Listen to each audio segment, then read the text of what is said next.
Hey everyone, James at Texas Crafted here. In this video, we're going to take entirely too long to build this dining room table. We're going to end up making a lot of mistakes along the way, and ultimately, I think it's all going to be worth it in the end.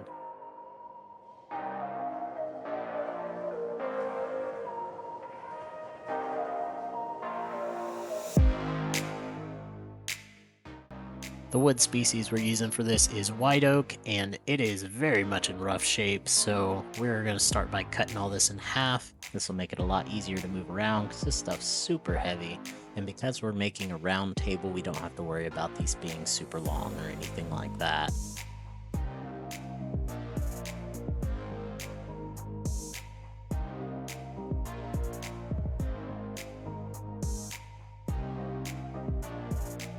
Now, like I mentioned, this wood is in rough shape, so I don't have a straight edge to work off of, so I just went ahead and made a 90-degree line off of the edge that I just cut.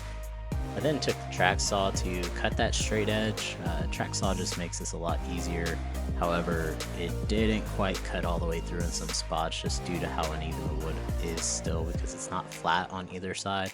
And the track saw itself was pretty maxed out already as far as how thick this wood was.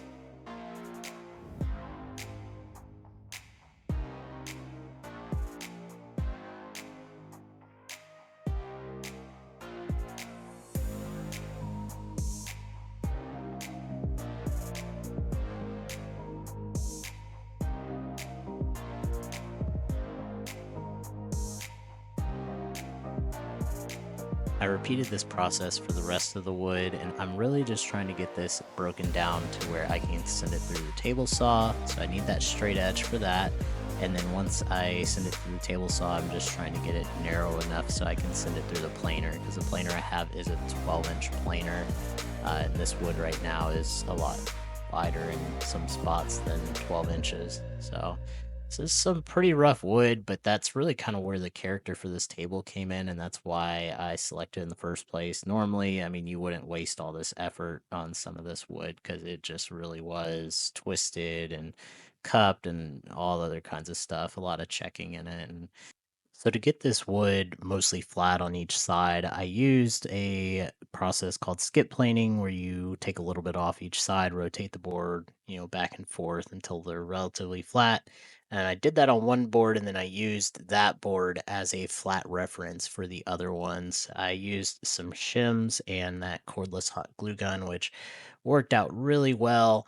I really like this method for getting flat faces on pieces that are too wide for a jointer, or if you just don't have a joiner in general. I've even used this on some cutting boards in the past as well with really good luck.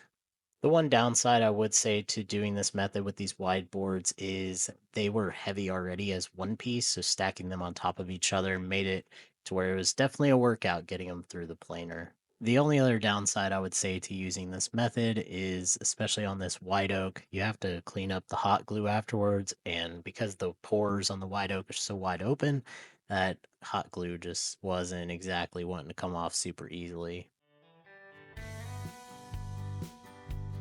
Now, once I got everything cleaned up and flat, I broke out the domino joiner to use the dominoes for alignment for this tabletop. Because it's such a big glue up, this is really going to help keep everything flat whenever we're clamping it together and gluing it together. I'm using pipe clamps here for a good majority of it. They're kind of like the work truck of clamps, and in true work truck fashion, they're going to get you taken care of. You're just not going to look really cool doing it. They're really adaptable too because you can get a coupler and you can actually put a couple different pipes together to make whatever length you need. That way you don't have just a big long pipe hanging around in your shop for one specific type of glue up that you're doing or clamping situation. It just makes it a lot more adaptable. As far as pipe goes, definitely get one that's like this one on the right that has that paint like coating to it. It doesn't get on your hands or anything, whereas the one on the left, whenever I first got that one, is covered in like a black oil and it was pretty gross. Gluing up a tabletop is very similar to like a cutting board. You can easily spread too much glue too fast and end up with it seizing up or drying before you get a chance to clamp everything together.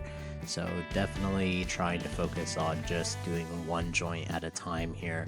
to make sure that it gets nice and clamped together before it dries, and also keeping the tabletop relatively flat, as flat as we can anyway with this wood.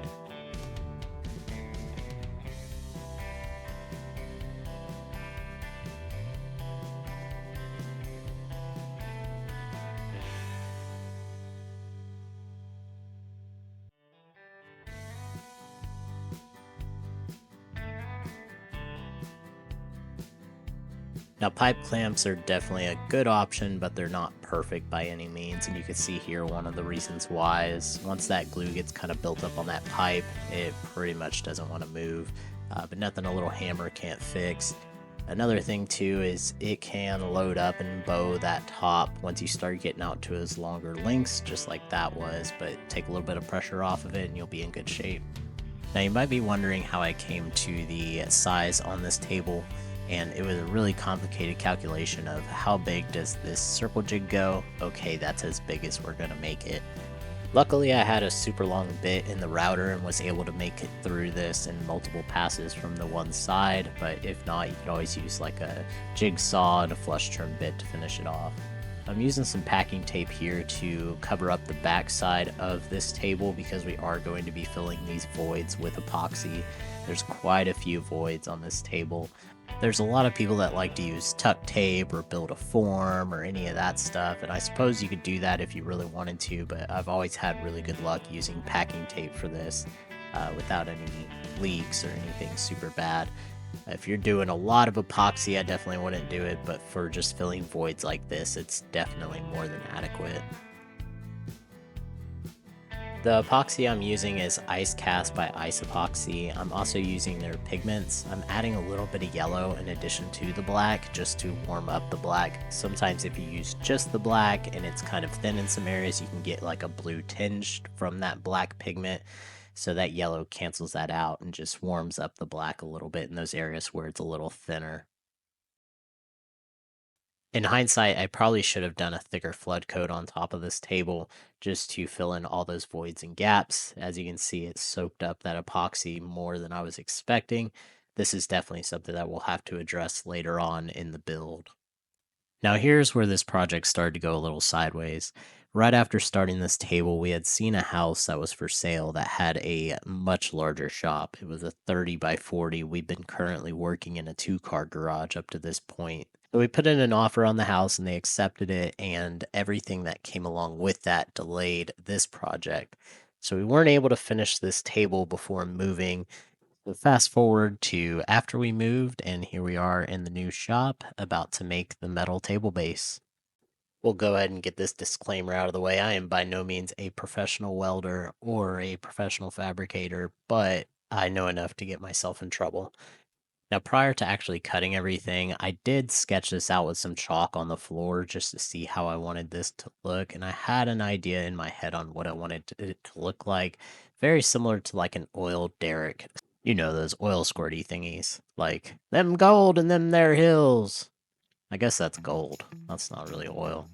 Anyways, I used the angle grinder with a cutoff wheel to cut down all my metal to the sizes that I needed. Now, luckily, I had bought this welding table to do this project, and I'm very glad that I did, because having all these clamps and being able to reference the table for spacing and sizing and laying everything out the same way each time, it was definitely worth it. I don't think that the quality of this base would have been on the same level without it.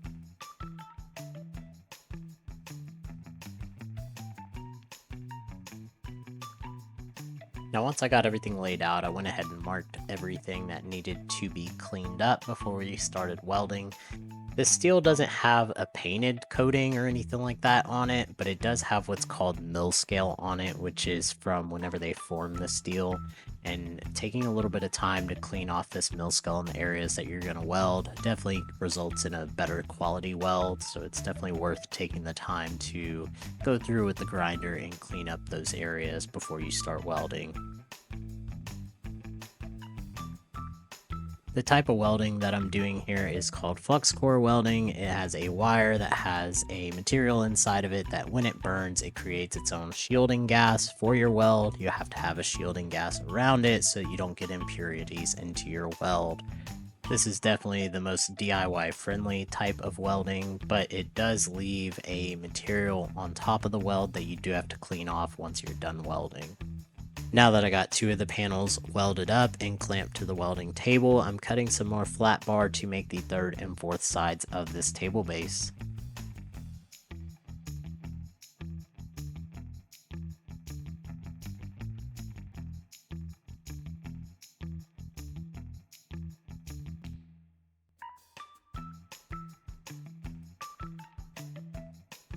Once we get that 3rd and 4th side welded up, a quick trip over to the floor shows us that we do in fact know enough to make this thing stand on its own.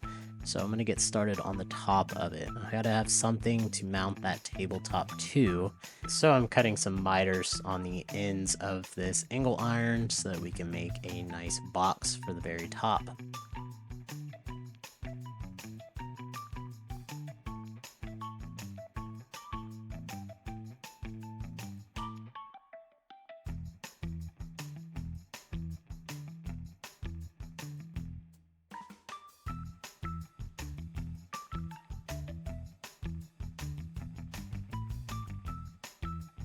Once I got everything tacked up on that box, I test fit it on the stand just to make sure everything looked good, and then I came back and finished welded all the seams.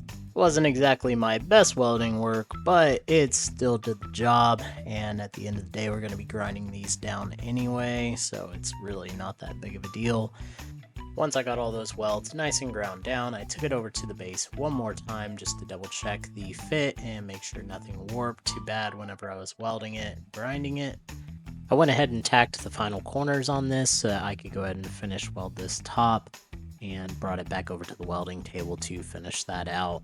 Now you might be wondering why even go through all the effort to make this metal base whenever I could just make one out of wood, and short answer is I had a specific way that I wanted it to look, like I said earlier, but also if we don't enhance our skills and broaden our skills to other things, then we never really grow. Now once I got that top all welded up, I went ahead and welded it to the base so that it's all one piece now, and you can see just how nasty those welds come out before you have to clean them. Once I got all that finished up, I used my speed square to taper out the legs so that they sat nice and flat on the ground and didn't scratch the surface. I ended up making these little tabs out of some scrap pieces that I had left over to just kind of further flatten out that leg so it's a smooth surface. And here's the finished product, all cleaned up and ready for powder coating. Initially I was going to paint this, but once I got done with it and put all that effort into it, I thought what better way than to get that powder coated. So I sent it off to the powder coater and got back to working on the top. And man, was there a lot of work to do on this top. There was still quite a few voids that we didn't get to fill before we moved over to the new property, so I went through with some Starbond black super glue and filled in those areas. Once I got all those filled up, I realized that the tabletop itself was not flat anymore from the moving and sitting around and changing climates, and this wood just not being ideal to begin with. So I started the long process of flattening this by hand. And by hand I mean a belt sander, because Papa don't work that way. A couple tips that you want to do to really flatten out a table like this is use a grease pencil because it hangs onto the wood a little bit longer than graphite, and then use a light and a straight edge to see your high and low spots so you know where to take material off. Now once I got that all flattened up, I went over to the freshly powder coated base that I got back from the powder coater and drilled a couple mounting holes to the very top piece. I suppose I could have done this before powder coating, but this way it just ensures that the right size hole is there and doesn't get a whole bunch of powder coating in it, and that's whatever reasoning that I used. I went ahead and centered the base on the tabletop bottom, marked where the mounting holes are supposed to go so I could drill them out to put some threaded inserts in. Initially I used these leftovers threaded inserts that I had, and then I quickly realized why I still had them left over, and that was because they're complete junk. However, I hammered them around and they still worked good enough to leave on the table, so that's where they stayed, and I moved on. I did end up buying some better inserts that were made out of actual steel, and they installed no problem.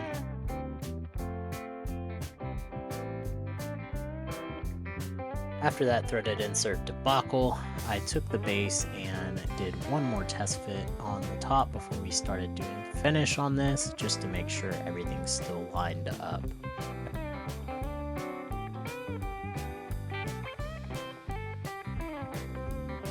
To finish this table, I'm using Rustic Lumber's Hard Wax Oil finish. This is just a natural color finish, and it is also really easy to apply. It's a 5-to-1 ratio, so 5 parts oil to 1 part hardener. That hardener just makes the actual finish cure within, I believe, 7 days. You'll see I have all my bolts in the nutserts already on the table, and that's just to prevent any of the oil from getting down into those inserts and pulling up in the threads.